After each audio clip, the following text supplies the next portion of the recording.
What's up, everyone? Welcome to another episode of Down Once More. I'm your host, Matt, and this week we are joined by a special guest, Sage. Welcome to the pod. Thank you. So, Sage, former coworker of mine, and did not know that she was into musicals until I don't remember everything except I overheard you telling someone else about your feelings towards on the Mean Girls musical Broadway cast album. And then I had to get more details because if you have listened to the pod for a while, you know I am a fan of the Mean Girls musical Broadway cast album. Now, the movie's a whole other story that we don't talk about that train wreck, except Renee Rapp's performance is great. But besides that, we don't talk about the movie. But the Broadway cast album, I really enjoy and think it's a lot of fun. So we had a slightly heated, but not too heated, since we're coworkers and I'm a professional, discussion about it. And because you have very different feelings about the Mean Girls cast album. And I think that's fair. I think the music, for the most part, is good. It's just when you listen to the lyrics and you hear what they're saying, you get a little bit annoyed. It's just, there's too many cheesy lines for my taste. Well, but did you see the original movie? There's cheesy lines I in the grew up original with the movie. original movie, though. I feel like the original movie gave you lines that were like quotable and really funny. Like the "she doesn't even go here." That was great. But the lines of the musical, you just sit there and you're like, That's, but see, you've only listened to the album though. You have not seen it played out. Is that correct? I've definitely seen clips because I can remember like seeing clips of Halloween, but I haven't seen the whole thing. Okay, that's fair. Whatever. We won't. Another thing people may know if they listen to the pod, I am more a vibes guy when it comes to musicals for the most part, over necessarily analyzing the lyrics and the thoughts. So I can respect that as well. I can sing along to them, but if you ask me like dead silence, what are the lyrics to the song, I could not tell you. However, I did win Broadway musical music bingo the other night at a brewery. So got free drinks. Was there only one winner the whole time? So I mean, there's a disclaimer. You could say there's an asterisk. There were only 4 people there playing, including me. But so they only did 3 rounds total. And so there was one person who didn't win. Correct. And so how they did it is there were like 15-second clips of songs playing, like 10-15-second clips of songs. And it was going, you'd have your bingo card and you'd fill it out. And so in my opinion, you just need to go on if you know it or not. So I was worried. I'm like, there were a lot of like older musicals, like Kiss Me Kate, Guys and Dolls, things like that, a chorus line that aren't necessarily ones that I am very familiar with. However, I did get a bingo. And then the second game, the lady's like, you can Shazam the songs. And I'm like, that's cheating. I respect the game too much. I can't do that because it's a test for me as well. And a disclaimer, I should have won the second round too. I had 5 in a row. I had a bingo, but since I had won the first one, I waited it out. My wife won that one, but then the other couple, one of them won the third round, and then they left. And so she's like, I'm not going to keep doing it for just you two to get free drinks all night. She didn't say that, but I think that was the implied reasoning. That's so rude. So I've definitely done that in my college town where one of my buddies had a music bingo. And there was like 2 other people and he was just giving out free drinks to everybody. This is great. Yeah. I wanted to be like, well, can you keep it going? Because there was no one else in the brewery either. Like once that couple left, it was just the 2 of us. And I wanted to be like, can you keep it going, but just not give us free drinks? Because I'm having fun. Yeah. But she was against that. They were there were a lot of repeats, and it was the same clips from the same songs. So it wasn't a very deep thing. And so that's when it would have been not as fun. I'm like, okay, these are the same ones we already heard. But okay. That's right. But Before we dive into the actual plot or theme of this episode, what we're going to do to the meat, just a little thing I like to ask all the guests. Actually, you're the first non-main guest on the pod, so congratulations, milestone.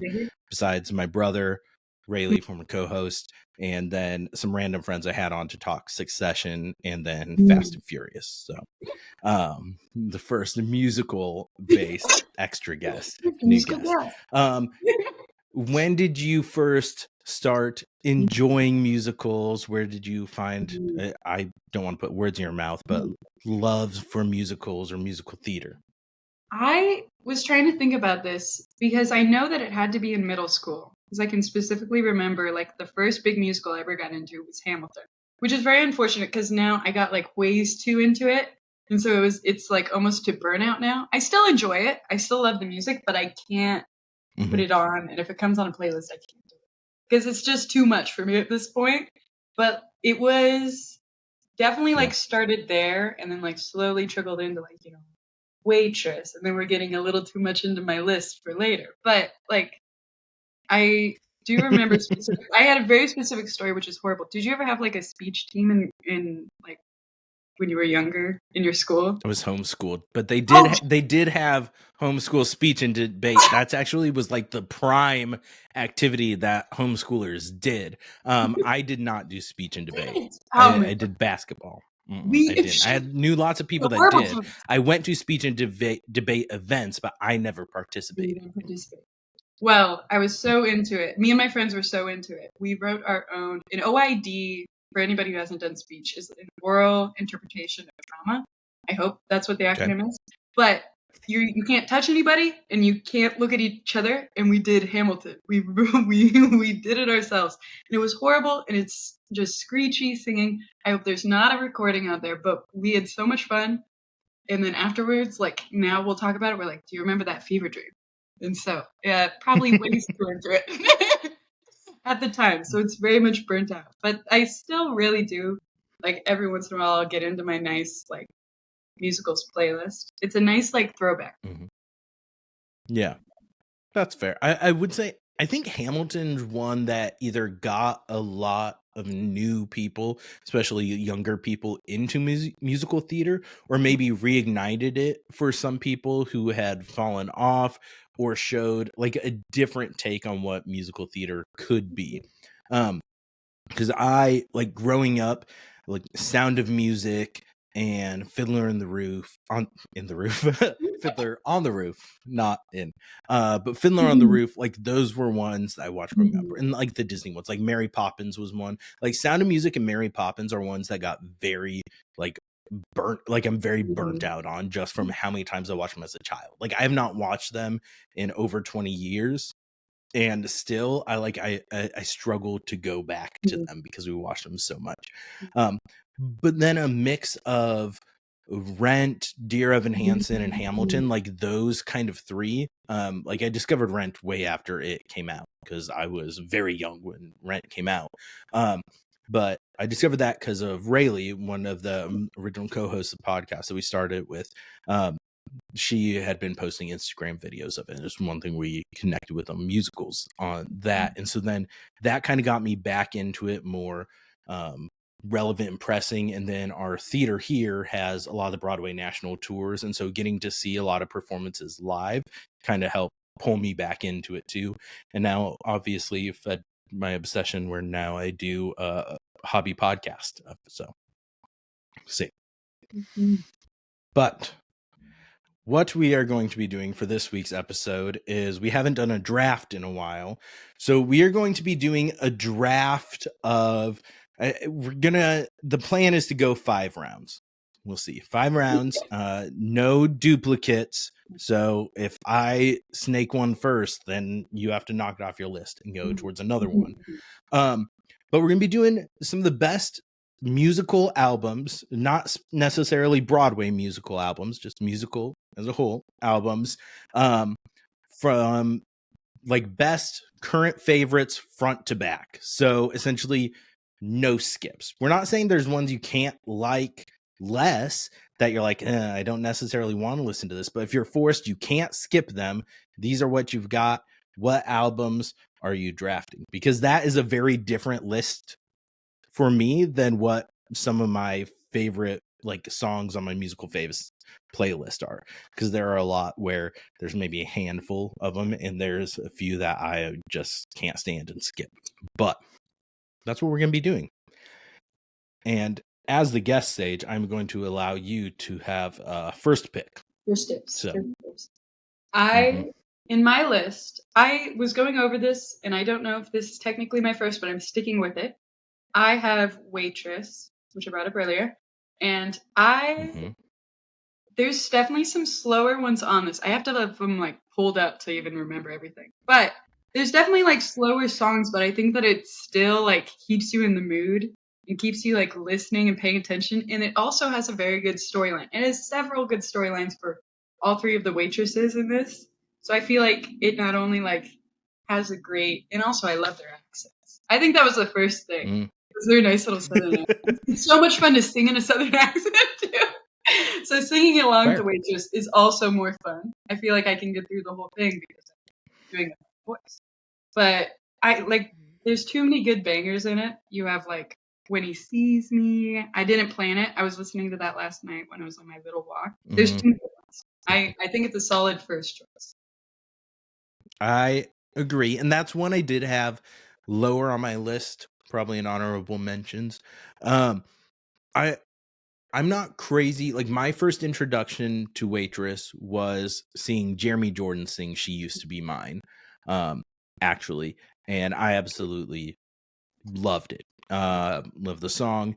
And then I listened through the album once, and it was one for me just listening to the album. It didn't grab me as much. But then when they released the movie with Sarah Bareilles, when they did the pro shot that was in theaters, I went to see it in theaters. And then I really enjoyed it and started listening to it more and could appreciate things more in it. That one, the thing that kept it kind of more in the honorable mentions area for me is certain ones like Never Ever Getting Rid of Me. Great song, funny, but I think it's more of a visual one for me. So like that one and the performance and those aspects add to it enough for me and connect me to it more. And so that's why I'm like, okay, if I'm just listening to the album, that one's probably a little lower on my list. What do you have a favorite song from the album? I'm throwing a new thing in. You have to say if you pick it. Great choice. Great choice. I have to look because it's never like on the top of my mind what something's called. I know, and I gave you zero heads up on that. I know it's one of those two when I'm put on the spot, I can be like, well, if you wouldn't have asked me, and like I could have told you immediately. But I think it has to be When He Sees Me. It's very unfortunate because I'm very much an alto, but I remember like really trying to get up there and sing that. And it doesn't work. But it's so when somebody can do it well, I think I appreciate it so much. It's kind of like Hadestown when they have those very high notes for like the male singers every time. I don't even know. Yeah. I think it's very impressive. Maybe that's why it's kind of one of my favorites from it. See, and that's another blind spot for me, like the different like altos, like things like that. I never did any form of music in school. And so even like that level of commentary, that's what I said, more vibes. It's going off vibes. Because it's not because I don't want to get in depth or critical. It's because I can't. So off of your feelings. That's right. How does it make you feel? My first round pick is one that I just discovered like within the past year or so, and that's gonna be Next to Normal. And another caveat disclaimer. Some of these, there may be multiple different versions of the albums. So Next to Normal, for example, there's the original Broadway cast album, and then there's the West End album that was just released. So if there are different versions, clarify which version of that album you are choosing, because some have different songs. So Next to Normal for me is the original Broadway cast album. And part of that is just because I really like so Dan's songs in the musical. It's a very heavy musical in general. So it's not like it's a light listen, but there are enough that have like upbeat melodies and sounds to them that there's so much variation. And I do tend to gravitate towards the kind of heavier musicals, and kind of smaller scale too, that don't necessarily rely on big set pieces or big things happening, but it's more grounded in the emotions. I would say Waitress is like that too. It's very much about her story and what she's going through, and about the people and what's happening with their relationships. And that's something I feel like Next to Normal does a really good job doing, with the anxiety and the depression and the bipolar, and displaying these things from all the different views. But what I struggled with on the West End Pro Shot, well, the Pro Shot's a little bit different because that just the censoring PBS did was wild. We need an uncensored version of that. It's going to like theaters in the UK, and I bet they're getting the uncensored version because UK doesn't give a shit. But I forget what his name is. He did a great job with the acting piece, but the actor who played Dan in the West End version, the singing, the vocals weren't there for me. And a lot of those songs are some of my favorite in the musical, with like I've Been and Who I Am. And so that pulls me out of the West End one enough, even though Casey Levy and Jack Wolf are fantastic in the West End one. But J. Robert Spencer's Dan in the Broadway album and Aaron Fiet's performance is just so good. So that goes with that version for me. Did you say your favorite song from it? Your number one favorite? I did not. I love so many songs in this. It's probably going to be I Am the One reprise. So that reprise at the end is just so good. But I'm Alive is great. I've Been is great. Like even just the opening one, Just Another Day, and everything going through that. Like I Miss the Mountains is heartbreaking, but it's a fantastic album. It is very heavy, but my favorite, and so throw it up there. My one of one, It technically did not make it second. to my list, but probably because I was recommended it when I like first started listening to musicals. But I think it took like you talking about it a little bit and then watching it.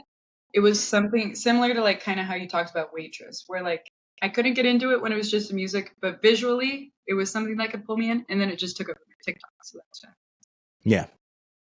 Yeah. It was hot and heavy there for a while. One of the most viewed podcasts was the review Brad and I did of that on YouTube, but not the most. My review of the Shrek National Tour still was crushed it. Spoiler alert, Shrek the Musical, the full album, not on my list. Who I'd Not Be, any of the lists. Who I'd Be would be up there in my top 5 musical theater songs ever, probably, but the album as a whole does not necessarily do it for me.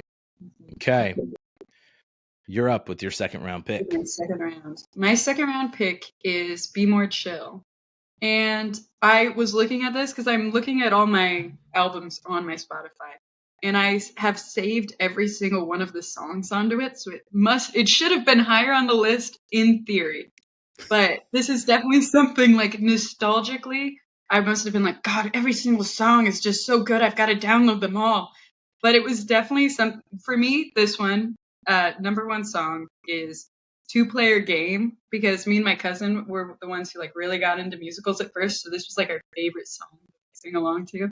If there was a karaoke machine in the room, we were like getting onto this. And I remember the Lincoln Community Playhouse. They must have gotten like the script like very early on before it kind of got a little bit bigger, because they performed it. I want to say it had to be pretty early into me being in college. So it might have been around 2021, 2022. So it was something where like we got to see it in person. It was awesome. We had such a great time. But I think it's such a fun, it doesn't have to be as heavy too. Like there's heavy songs in it. You know, you have Michael in the bathroom. There's a lot of like good storylines to it, but it's also very funny. And it's kind of goofy. Yeah. And so, you know, it relates a lot more. So I think that's why it should have been higher, but I'm keeping it where my list was set. Okay.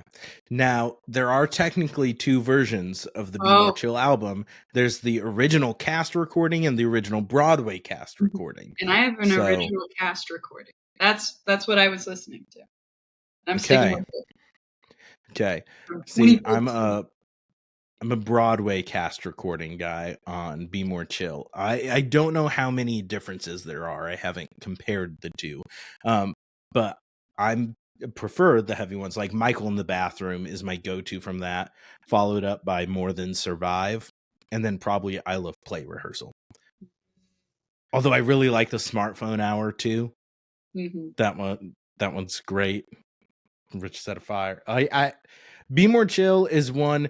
There's enough that don't necessarily connect for me that it's one that I have a few Mm-hmm. skips in that one. Some of the Squip ones Oh yeah. are skips, and I do have a confession. 2-player game is one I have to be in the right mood for. That's insane. That's crazy to I me. I believe in being honest, and That's the worst thing you've ever that's. said. This is terrible. I didn't say it's bad. I just said I have to be in the right mood for it. It's okay. Um, That's fair. um, my second round pick is going to be. I'm going back to back heavy. I'm going Dear Evan Hansen. Mm. Now, I know Dear Evan Hansen is one. I first started listening to the cast album like when it first started taking off, and You Will Be Found was big on like social media and it was everywhere. It was news. And so it was when I first moved into this house, and so I remember just listening to the album and having it on rotation, and we were painting, and my parents came over to help us paint, and then I was listening to it, and my mom's like crying to it while she's helping paint. So she didn't enjoy it as much. But it's just one that's always like had a special place for me and really connected. Like, and I think my favorite one from that though is either Waving Through a Window or Good for You. Um, and the words fail. Words Fail is also great. I love Words Fail. It is just the emotion in it, and it's heartbreaking. That's one I will sing at the top of my lungs in the shower regularly. Mm. But Words Fail is up there. Good for You. That was one of my biggest complaints about the movie, is that they cut out Good for You and Anybody Have a Map, like the opening with the moms and like giving them any kind of storyline and building up their characters. Cutting those out sucked. Mhm. Movie, bad, mad about it. But so the original Broadway cast recording is my pick from this, not the movie soundtrack. The original Broadway cast recording. There's some that the only ones that I'm like on sometimes are To Break in a Glove, but it has some great moments in it at the end. And then So Big, So Small as I was well. just gonna say my favorite songs from the album would definitely be Requiem and To Break in a Glove.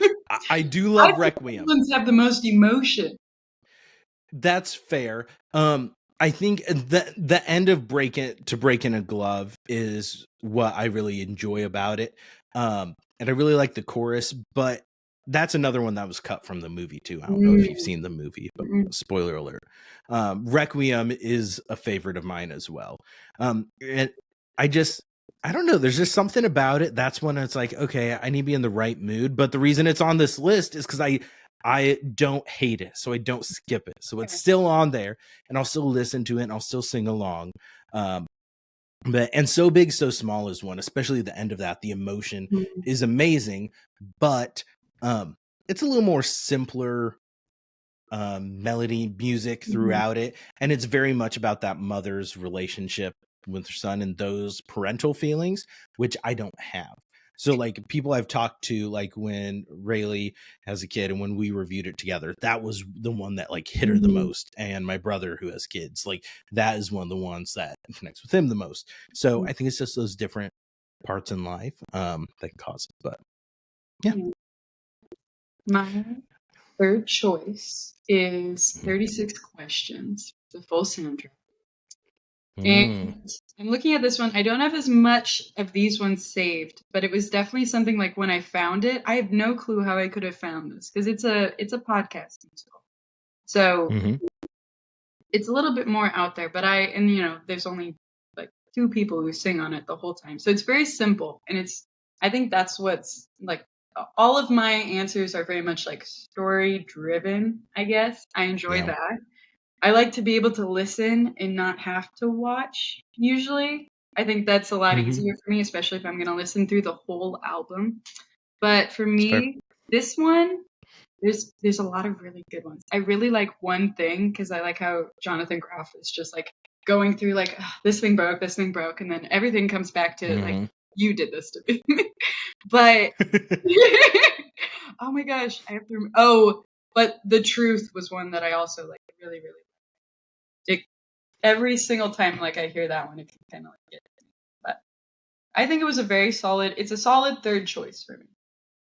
Okay. That you are the reason I listened to that one. I had Mhm, never heard of this mhm, musical. And then why I do so good at Broadway musical bingo is sometimes when I'm bored, I'll throw on a YouTube like mhm, guess the Broadway musical in 5 seconds, where it's just a clip and do that. And there was a song, I forget which one, but there was one from 36 Questions. So I mhm, had seen the name and I knew what it was. Um, but the clip didn't grab me at the time. mhm. And then when you told me about it and that it was a podcast, I started looking into it more, and listened to it and listen through it. It's like a 45-minute Oh, listen total, something like that. It's quick. It's under an mhm, hour, I'm pretty sure. Um, and it's Jonathan Groff, and you can't go wrong with Jonathan Groff. mhm, mhm. And I enjoyed it. Um, I haven't re-listened to the whole thing front to back since then. But answer 36, so the more depressing, the sad one, is my favorite one on that album. So that's on my playlist, Mhm. and that one and Reality are the two that I have on my playlist. But that's Very it's a solid. solid pick. And like you said, if you're listening front to back, you're getting the whole story and it really fills in the gaps. Mhm. So um good choice. I don't know what I'm gonna do for my third pick. That's cool. Um, I think I am going to. We're doing 5 rounds, so I've got a few more, but we're gonna have an honorable mention section at the end because I have lots of other Okay. ones to I mention. have two That's my honorable. way of cheating and mentioning more things. Um, I think I'm gonna go with Rent. For my third pick, and I'm gonna go with the original Broadway cast album, which I kind of struggle with because I like Rosario Dawson's voice as Mimi from the movie better than I believe it's Daphne Rubin Vega, who played her in the original Broadway cast album. Because Daphne Rubin Vega kind of sounds like a 40-year-old smoker Mhm. when she sings, and she's supposed to be playing like a 17-year-old 18-year-old girl, or 19. How she says I'm 19, so that's how old she is. But Rent is one that on the movie version, I do like some of the arrangements in that too, but you lose so many songs from that because Rent is almost a sung through musical. Like in its version on stage, it is nearly sung through. um and the Broadway cast album has like the different voicemail recordings and things like that. And Christmas Bells is fantastic, and that's dropped out of the movie, that whole scene and segment entirely.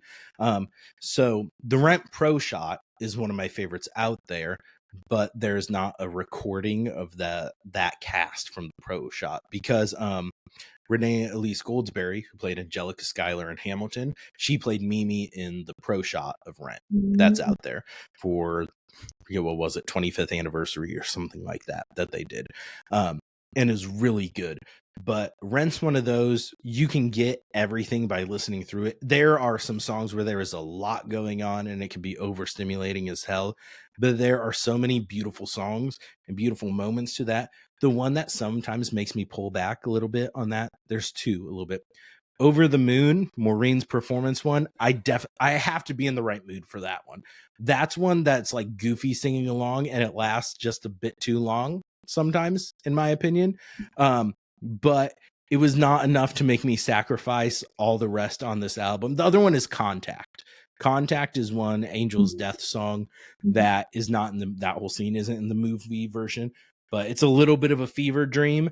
Um, but the notes Angel hits in it are amazing at the end of it, and so those were not ones that were egregious enough to disqualify it from its list. And Rent is very near and dear to me, so I had to go with it. Third choice. I think I love Rent, and it's like one where like there were many Christmases where like my mom was like, I have no idea what I could possibly get her, so she got me like the DVD version of Rent.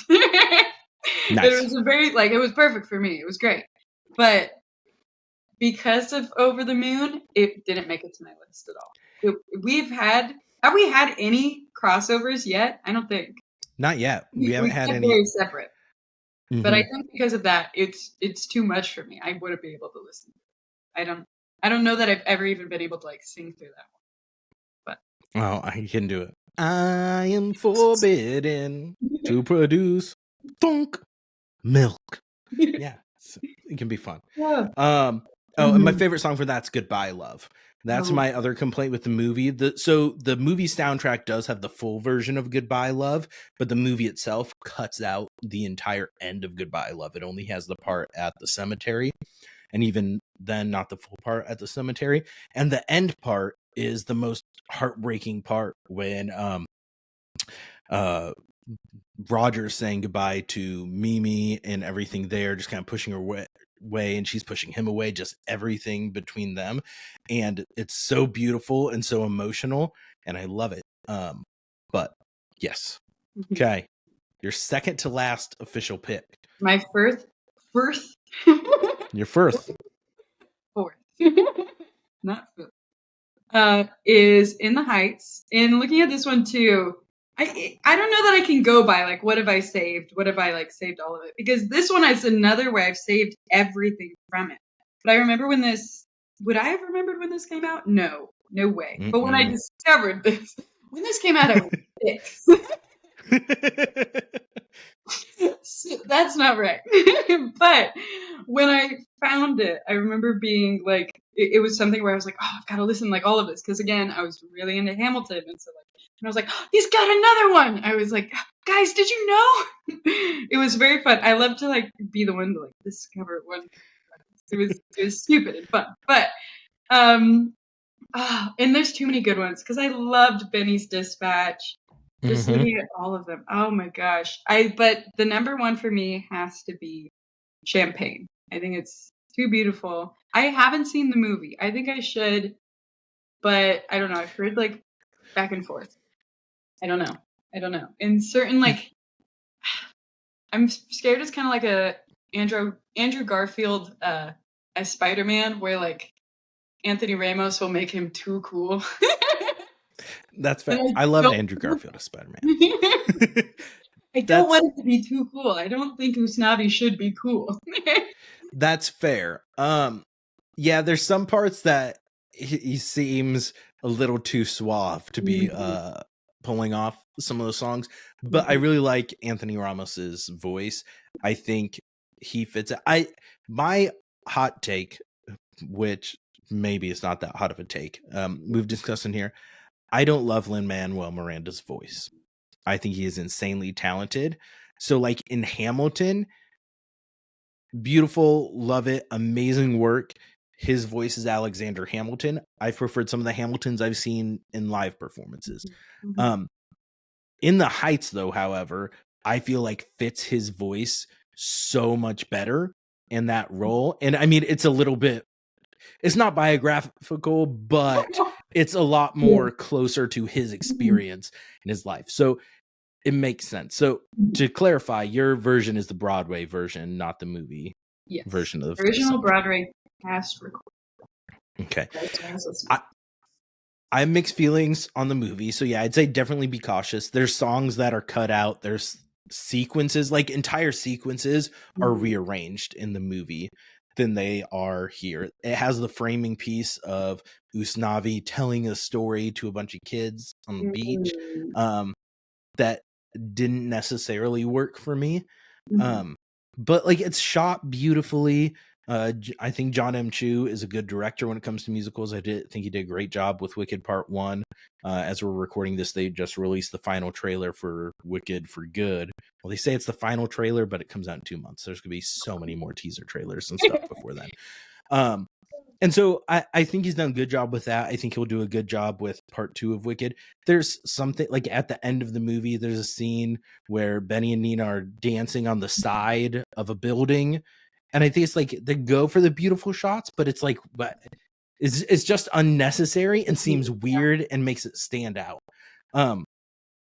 And they cut out so many like Benny and Nina stuff, so much stuff in there, and just rearrange it. But I like Champagne's probably my favorite one for that, from that too.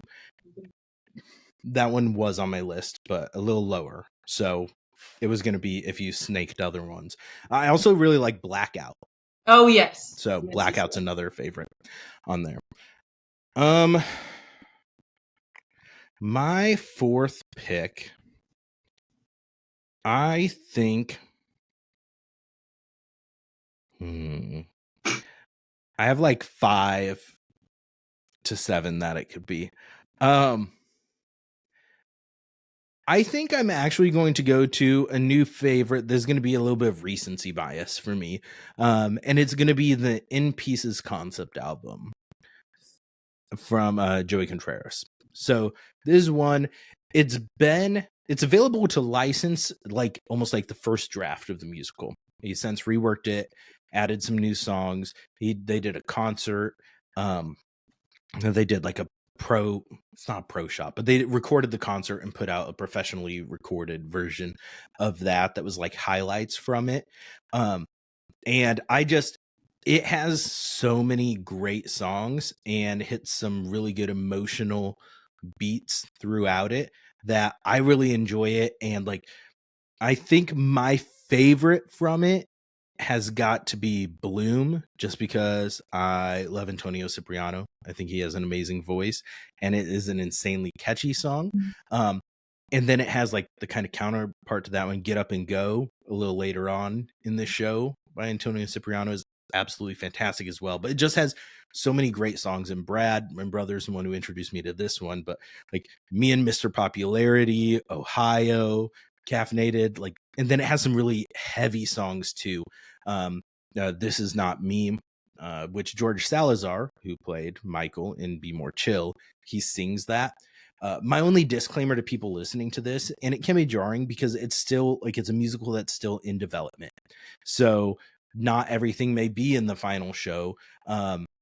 And so they have like different people voicing different characters throughout the recording. So like, This Is Not Me is performed by George Salazar. It's a song that's sung by a character played by someone else earlier in the album.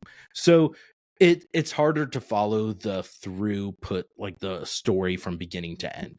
So to your point of what you've gravitated towards and drafted, that would be a harder sell for you. Me, it's more like the individual standalone songs. And there's a couple that you can connect the dots throughout the story of where they're at.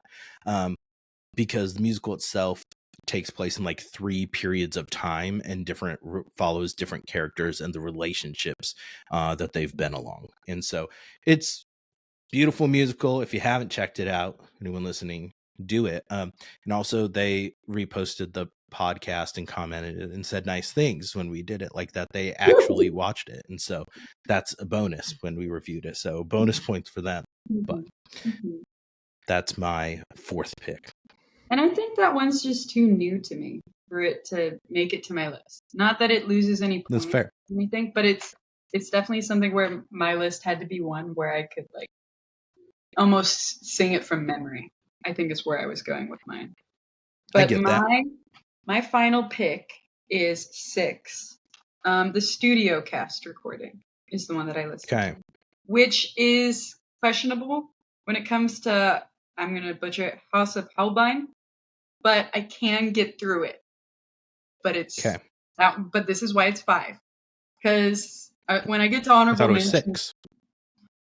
5 on the list. But but I think that like all of the wives have such like great songs, and I don't know that I could pick one like number one song for this. I love No Way. It's kind of up there for me. I Don't Need Your Love is very beautiful, but I don't know if I could pick just one. I don't. Okay, my top three for this one would have to be No Way, then Don't Lose Your Head, and then I Don't Need Your Love. But Okay. there can't be a top one for me from this one, and it's a little bit of a shorter album, but I think it still counts. Yeah, because that's one that I've seen like feedback people comment on is because it's a very short show that's played with no intermission, right? It's like an hour 15, hour and a half or something like that if you see it live. It's not very long, but that's one I've listened through the album once or so, but it didn't immediately hook me. And I've got so many like tried and true ones I go to. I've revisited bits and pieces. I feel like the ones I hear all the time are the title song, the opening number. Is it called? What's the opening number called? It's Ex-Wives. not so. Ex-Wives. That's right. Yes. Ex-Wives, and then the, and then all you want to do. Those are the two that I hear more. And they pop up for me. My I've got we should have done 10 rounds. Because we haven't duplicated any. My last one's gonna be The Last 5 Years. Because that's one of my favorite musicals. People love it or hate it. Sounds like Jason Robert Brown for things, maybe a little bit of a diva, but hey, a lot of geniuses are. I really love this musical. For this one though, I'm going to do the movie soundtrack album with Jeremy Jordan and Anna Kendrick. That's the one that I fell in love to the music from. I love Jeremy Jordan's voice. I really like Anna Kendrick. I feel like they work very well together, their voices, and even though they very rarely sing together in it, like this musical is, if you're not familiar with it, the story of the 5 years of this relationship. When she sings, they basically take turns singing a song. When she sings, it's from the end to the beginning of the relationship. When he sings, it's from the beginning to the end. They intersect at one point in the middle, which is a beautiful song, but probably my least favorite song on the album. The next 10 minutes. And then there's a couple songs where they're interjected here and there, but it's a two-person show. It's a very intimate, small show as its own, but I just love it so much. And my favorite song is going to be If I Didn't Believe in You, which is uh Jamie's being a little bit of a jerk in the song, not necessarily the best guy in this moment, a little bit gaslighty, but Jeremy Jordan's performance of it and the song itself, I really enjoy. I'm not condoning his behavior, but I really, really enjoy that song. So that's gonna be my final. That was round 5, right? That my final That was pick. the final round. I really only listened to 2 songs from this album, and that is I Can Do Wait, Better let me see if Than I can That. guess. Oh, well, I've Well, I already heard said. that one. Okay. Well, you should know this one. I've told you this one. There's a very Well, story to it. you're giving my memory too much credit. Is it A Summer in Ohio? No, it is Is it See I'm Shik's a Goddess? Smiling. Oh, neither. No, you were wrong. It's See I'm Smiling because I was I do listening like to Sam it Smile. when I was driving home and I hit a deer. I was singing along to the really mad part of the song. And I That's the just best part of that crushed song. it. Oh yeah. Not for the. It was crazy too because I like launched it right at a deer crossing sign, so it was out of bounds. It should not have been crossing at that point. So it has some bad memories to it, so it couldn't make my list. It's No fair. way. That's fair. Um, let's. I will let you fire through some of your honorable mentions and give your points to them, and then I will interject as I have the whole time instead of letting you just consistently talk with my thoughts if I have them on any that you put. My number 6, if you had taken any of mine, would have been Beetlejuice, which I love. I think it's fabulous, but there's some that I just struggle with, like Deo.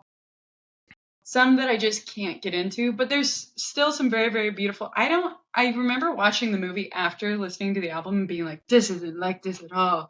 But I'm glad they gave it a plot line for the musical.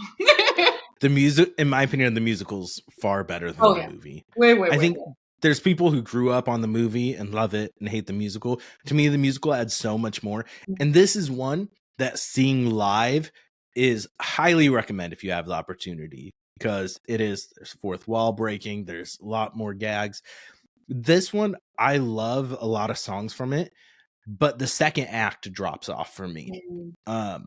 I feel like it has a much stronger first act than second act, and so uh, there's enough that I don't love Mm. that it wouldn't have made my list. Wouldn't have made your list. That's fair. That's Mhm. fair.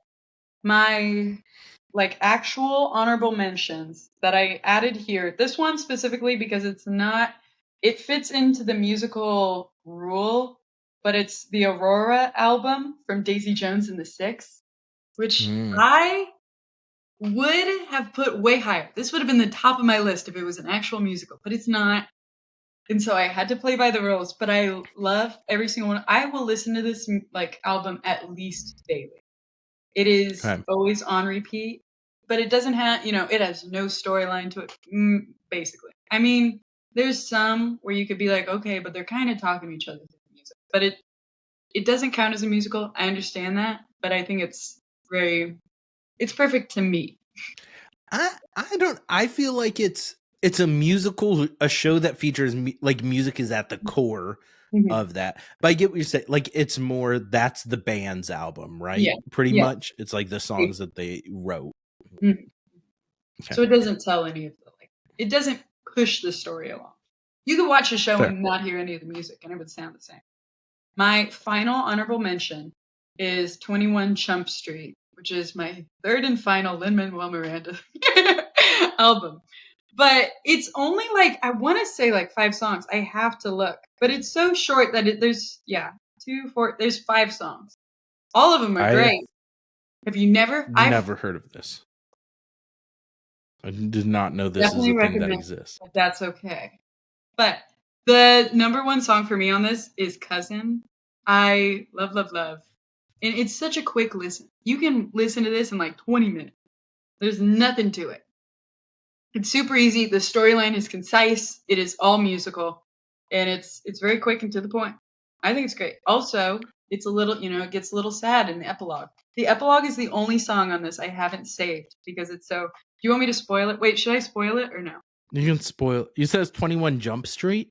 21 Chump C. Okay. Okay. Chump Street. Okay. Yes, yes, yes. Okay. I To was give like, it like I know the movie. no, totally different. Has nothing to do with that. So 21 Chump Street, if I were to spoil, would Yes. be the storyline is there's this guy in high school. He's about to graduate. He's an A+ student. He's going to college. He's going off to do great things. This new student joins in, and he's just head over heels for her. He's trying to ask her out. He's trying to get her to go with him to the prom. That's the whole deal. She's an undercover cop, and her whole deal that this is a true story. This is based on a true story. Her whole deal is that she's in there to try to get kids to sell her drugs at the school so she can charge them and charge them more because it's at a school. It's at a school setting. And so, this guy's head over heels for her. He does it. He's never asked anybody for drugs. This kid doesn't do it. So that's why the song Cousin is my favorite. He's like, God, I've got to ask somebody, everybody's got a cousin who can who can hook them up with something. And so like he's asking his cousins, and the cousins are like, who are we to our cousin that he thinks that we know we find weed? Like how would we know this? Like that's the whole point of it. And so he gets the drugs for her, and he's like trying to give them to her at school, and she's like trying to hand him the money. And that's like the whole point of the money, which is second best song, where she's trying to pay him, and he's like, no, I got this for you because I love you. And she's like really trying to push it because if she doesn't get the money, she can't arrest him. And so like Mm. it's very back and forth, and then you find out in the epilogue that he basically loses out on everything, and because he's an adult, he's charged, he gets a felony for it. So like everything that he had set up, if this woman hadn't come to his school, everything he could have coasted through.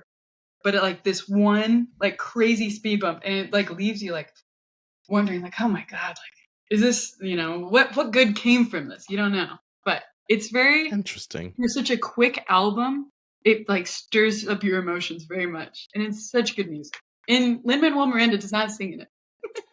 Anthony Ramos is in it, but I saw that. I looked it up on Apple Music. Interesting. I'll have to give that a listen.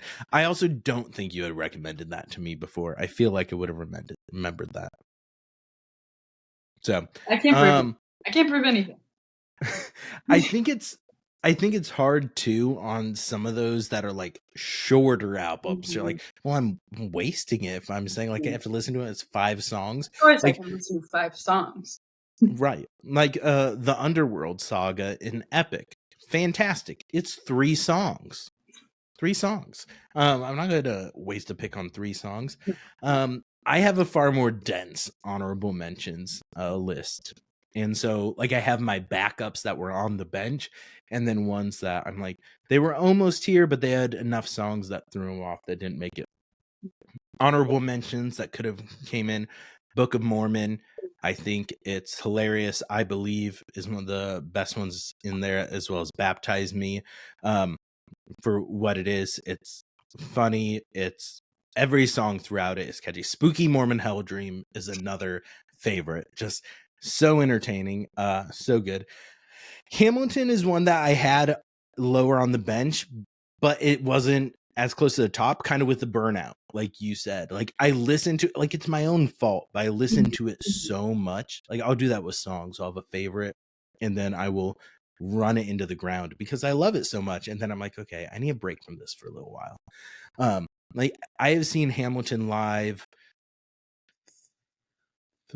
4 times now. And it's great every time, but I'm like, I think next time they come here, I'll maybe take a break from seeing it because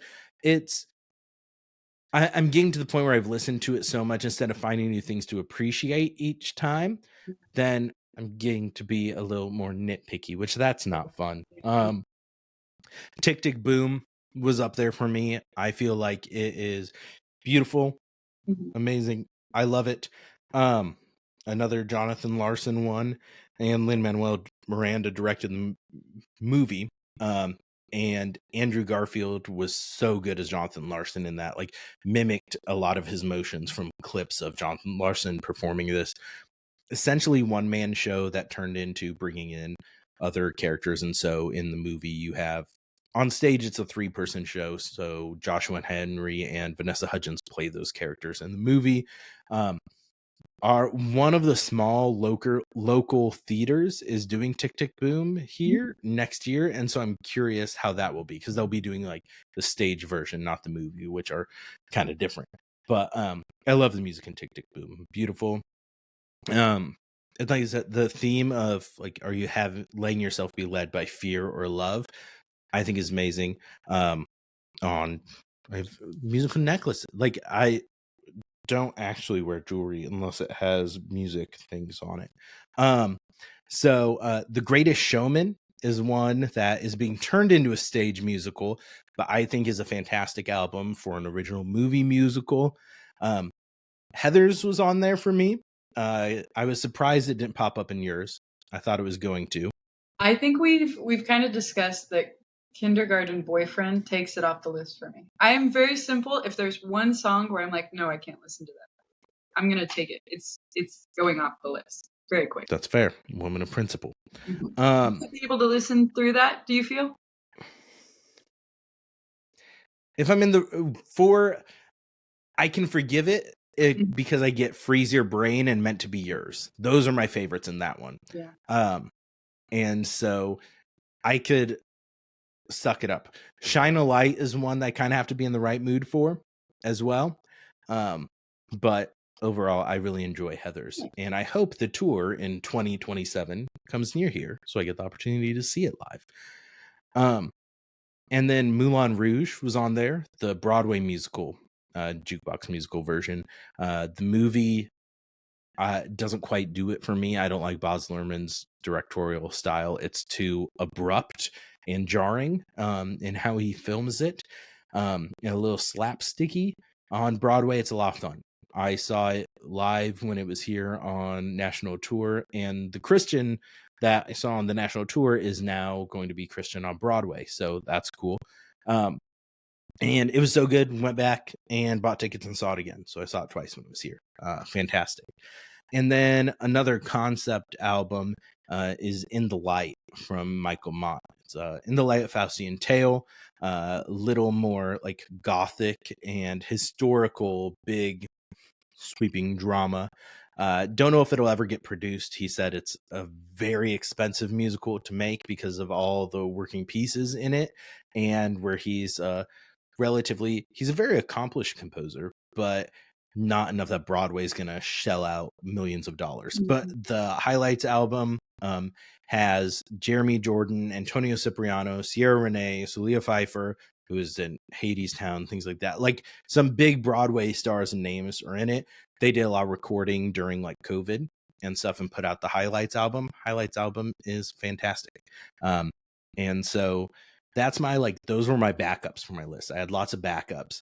And then ones that were almost there but didn't quite make it. The Warriors concept album from Lin-Manuel Miranda, and I'm blanking on the name of his partner on that one.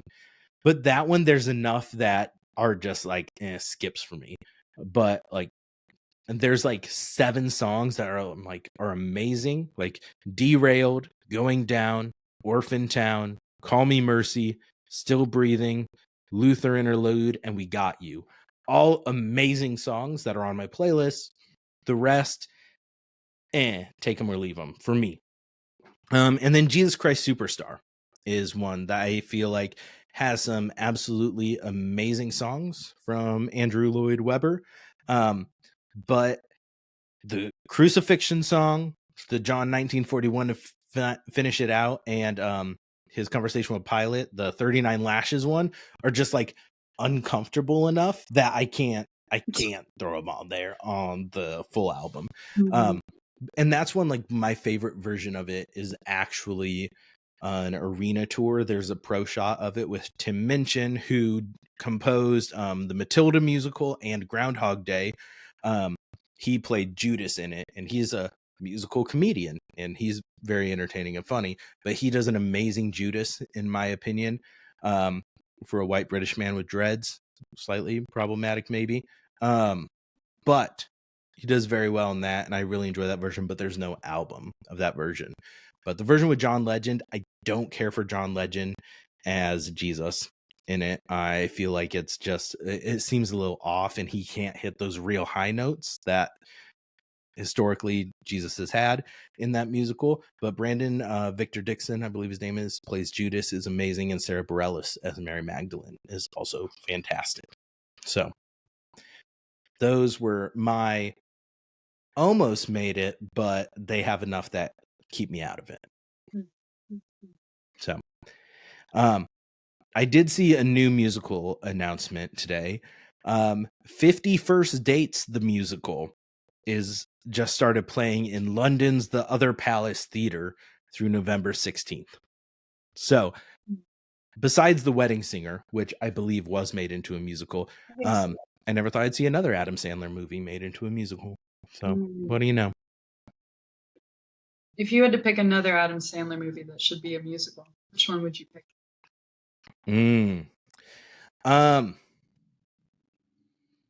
Honestly, you could have some fun with a Happy Gilmore musical. We don't have enough sports musicals out there.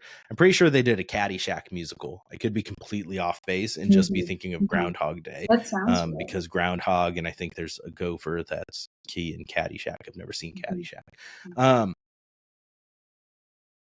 Maybe Blended. You could do Blended. You can have a family drama, things like that. The one that I think should be made into a musical that I don't think has a classic movie is The Breakfast Club, that I am shocked has not been turned into a musical. And I could be wrong. Maybe it is. But when I originally talked about it on the pod, I had done research and I could not find it. So if one exists, someone stole it from me. I think Happy Gilmore was too easy of an answer because, you think of Adam Sandler and that's immediately, which maybe would be perfect then.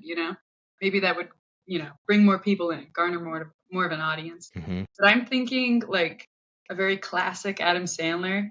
I think it's called Big Daddy, the one with the Sprouse twins. Do you know what I'm talking about? Yes. Okay, Mm-hmm. that one. I think it has just enough comedy, and I would love to see Scuba Steve. I think that could be a really good musical number. I'm thinking very Mamma Mia-esque though, with Scuba Steve's musical number. That's fair. The other one I thought of would be Billy Madison. Oh Could yeah. be a fun one with like the going back to school theme, because you've had some a lot of very successful musicals take place in a school. You have Heather's school, Mean Girls school, Legally Blonde college, but still school. School of Rock, definitely school. Matilda, school. Lots of schools. So maybe that's the magical formula to musicals. Yeah. Those are all the notes that I have. Is there any final takeaways, thoughts you have? I'm trying to remember because it was a blur. I think my final five was Next to Normal, Dear Evan Hansen, Rent, In Pieces, and then The Last 5 Years, I believe is the order I Yeah. went. And I had Waitress, Be More Chill, 36 Questions, In the Heights, and Six. Six as five. So. Okay. I think my pick of Rent saved us from only having musicals that are from like 2010 and on. It was a great year. Although In the Heights is, when was that? 2008 when I looked at it. 2008. Yeah. So okay, that would nothing pre 2000s except for Rent. Yeah. So we definitely skew a little more modern musical-esque, like the classics, like I was talking about earlier at the Broadway musicals. Like that's definitely a blind spot for me. And there's a community theater that is doing shows, and their like season consists of Anything Goes, Guys and Dolls, Jekyll and Hyde, James and the Giant Peach, which I didn't know was a musical. And then, they added Frozen, and then there was one other one. Oh, Something Rotten. So they have a very healthy mix, because Guys and Dolls and Anything Goes are classic ones. And those are ones that I have zero experience with. So I'm debating getting season tickets for that. That's like $130 versus the $700 for the Lead Center. Yeah. So a little more cost effective. But we'll see. I like what I like, and I tend to gravitate towards and prefer the more modern sounding ones. Like Phantom of the Opera I love, but there's enough that I have to be like the more operatic ones. Definitely have to be in the right mood for those. Those don't scratch the itch for me. No, I agree. I do love Jekyll and Hyde, but that's one that I would need to go with the Complete Works version versus the Broadway version. And the Complete Works version has like 37 songs, and there's enough that aren't bangers for me. The Broadway version cuts out too many of my favorite ones for it to be there, because you can't cut out Bitch, Bitch, Bitch, and The World Has Gone Insane. You just can't. They need to be there. They're so good. Any final parting thoughts before we sign off, Sage? I don't think so. I am glad. I was scared that we were going to have a lot more like crossover, but I think we have just different enough tastes that it worked out very well. It didn't have to be as scary as I thought it was going to be, so I appreciated that. Yes. Maybe we covered more area then. Yeah. I think it would be hard if I make a graphic and put it to a vote. I don't get any interaction on the Instagram page, so no one will vote. But in theory, if we were to get interaction, I'm not sure who would win. I think we do have very broad ranges from the 2000s in our musicals. There's definitely different spectrums. I have the more sad, moody, brooding ones, and you have a lot more of the upbeat ones. Although Waitress has some heavy moments in it too. That's true. And Six as well. Yeah, sexism. Yeah, So, that's true. That's well, true. Sage, thank you for joining. Probably will try to see if it wasn't too miserable, have you hop on again sometime for another draft sometime, or maybe, not maybe, that's not a word. Maybe even a review. Maybe we'll have to discuss Anastasia, the musical, That's true. at some I time. always want to make So, favorite movie. So, yeah, that I asked Brad on. So this episode won't come out. This, you get behind the scenes people as you're listening now, until October 8th, because the October 1st episode has to be the preview of what's coming to streaming. So hopefully you enjoyed that last week's episode. If not, go throw a comment on it. But the week before that, so the day we're recording this, episode that came out is Brad and I reviewed Better Man, the Robbie Williams biopic movie. At the end of the episode, I asked him about Anastasia, because we never watched it growing up, to my recollection. And it sparked a very, it caused the podcast to go off the rails and down a very different path. The last 10 minutes of that episode are a little cuckoo bananas, but it was fun. I was laughing back editing it, and that's always a good sign. So thank you. Very well done. Informed. You were very prepared for your picks. You were more prepared than I am. You would think I did speech and debate, though, because I'm very good at winging it and BSing my way through things. So it served me well. So, all right. That will do it. You know the usual: like, comment, share, subscribe, follow. I said like multiple times. That's how important it is. At Down Once More Pod on all social media platforms. Spread the love, tell your friends, tell your family, and don't forget to go down once more. Later.